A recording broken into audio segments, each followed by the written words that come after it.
심리학 개론 2강에 이어 심리학 개론 멘터링 마지막 강의인 3강을 시작하겠습니다. 이번 강의에서 배울 내용은 사람의 성격과 자아에 대한 내용입니다. 우리는 경험적으로 모든 사람들이 같은 행동을 하지 않는다는 것은 알 수 있습니다. 같은 상황이 주어졌을 때 우리는 사람들이 다른 행동을 보인다는 걸 알고 있습니다. 이렇게 사람의 행동이 상황과 성격의 조합이라는 관점은 사람이 어떻게 다르게 행동하는지 이 개인차를 설명합니다.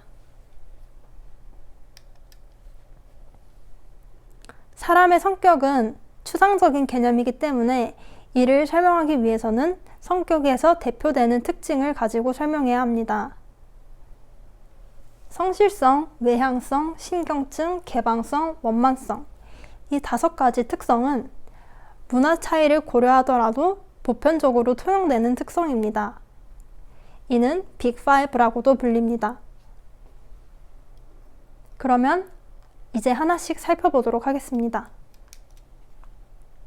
첫 번째 특성인 외향성은 활동적이고 높은 사교성을 나타내는 특성입니다. 이 6가지 특징은 외향성의 특징이라고 볼 수 있습니다. 이 중 6번 긍정적인 특징은 행복과 관여가 많이 있습니다. 내향적인 사람이 불행하다는 뜻은 아닙니다. 행복은 주관적 안정감과 크게 연관이 있는데 통계적으로 외향적인 사람이 주관적 안정감이 높다는 뜻입니다. 감정 변화의 폭이 커 예민한 사람은 신경증이 높고 감정 변화의 폭이 작아 무던한 사람은 신경증이 낮다고 할 수 있습니다. 이 신경증은 대인관계와 큰 관련이 있는데요. 신경증이 과할 경우 주변 사람들을 불편하게 만들어 대인관계를 망칠 수도 있습니다. 그렇다면 신경증 그리고 내향성은 왜 존재하는 것일까요? 신경증이 높고 내향적인 사람은 신경증이 낮고 외향적인 사람보다 사고를 당할 확률이 더 낮다고 합니다.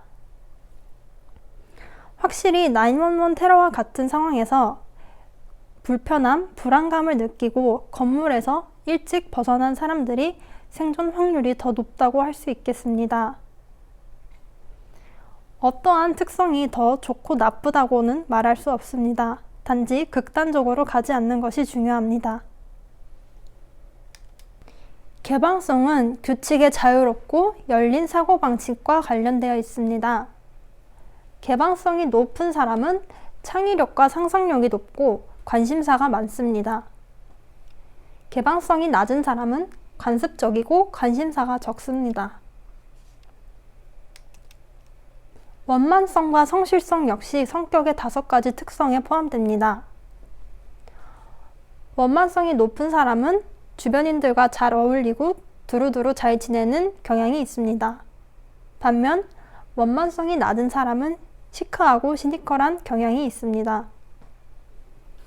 성실성이 높은 사람은 계획을 철저히 수립하고 그것을 잘 지키는 경향이 있습니다. 이렇게 사람 성격의 5가지 특성에 대해 알아보았는데요. 이번에는 더 깊게 들어가 자기 자신, 즉 자아에 대해 알아보겠습니다. 자의식이란 쉽게 말하자면 거울을 보고 거울에 비친 물체가 나임을 의식하는 의식을 뜻합니다. 지능이 낮은 동물이나 아직 사회화가 덜 된 사람은 이 자의식이 부족하다고 할 수 있습니다. 자기 참조 효과는 사람들이 자신과 관련된 정보를 우선적으로 처리하는 상황을 설명할 수 있습니다. 이것을 극단적으로 얘기하자면 사람은 이 세계를 자신과 관련된 것들과 자신과 관련되지 않은 것들로 나누는 것입니다. 1강에서 살펴봤던 칵테일 파티 예시 기억나시나요? 이 예시를 다시 한번 봅시다. 지금 시끄러운 칵테일 파티 현장에서 친구와 대화를 나누고 있습니다. 이때 저 멀리서 나의 이름이 들린다면 나는 지금 친구와 대화에 집중하고 있지만 나의 이름에 반응하게 될 것입니다. 이번엔 자아의 구성 요소에 대해 살펴볼 것입니다. 윌리엄 제임스는 자아를 물질적 자아, 사회적 자아, 영혼적 자아 세 가지로 나누어서 설명하였습니다. 이 중 물질적 자아는 물질적인 것들도 자아의 일부로 보는 관점입니다. 예를 들어 내 물건, 내 차, 내 돈, 내 딸, 이러한 예시를 들 수 있습니다. 사회적 자아는 사회적 지위와 같은 외부의 평가를 자아의 일부로 보는 관점을 이야기합니다. 한국인, 연세대학교 학생, 여자, 이런 식으로 사회적인 역할을 자아의 일부로 보는 관점입니다. 영혼적 자아는 한 개인의 사적인 내면적인 가치를 자아의 일부로 보는 관점입니다. 이는 심리학의 주된 토픽과 관련이 되어 있습니다. 가치관, 성격, 선호, 호불호 이런 관점들이 있습니다. 윌리엄 제임스는 이 세 가지 자아들 중에 영혼적 자아를 가장 우선적인 자아로 말했습니다. 영혼적 자아 다음으로는 사회적 자아가 중요하다고 했습니다. 물질적 자아가 가장 중시되는 요즘 세상에서 자신의 자아, 세 가지 자아가 잘 균형을 이루고 있는지 성찰해보는 시간을 가지면 좋을 것 같습니다.